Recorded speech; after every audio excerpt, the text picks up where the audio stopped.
ไหนเอาเลยข่อยมาใส่นี่เจ้าโอ้มาสิบวกให้เครื่องคิดเลขอะไปใส่บุยืม2 เที่ยได้เนาะ350มื้อนั้นอีก350ฮะไอ้เมืองเด้อ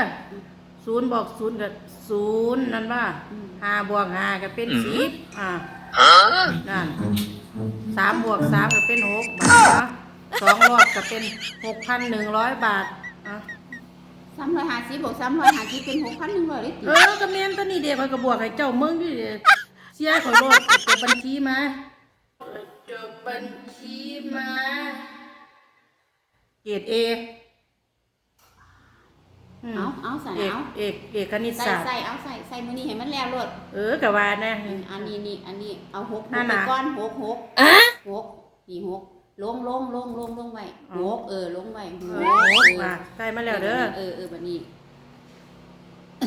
เอาอันนี้ร้อยเด้อบัดนี้ร้อยนี่อันนี้ร้อยลงไว้ร้อยนี่ลงไว้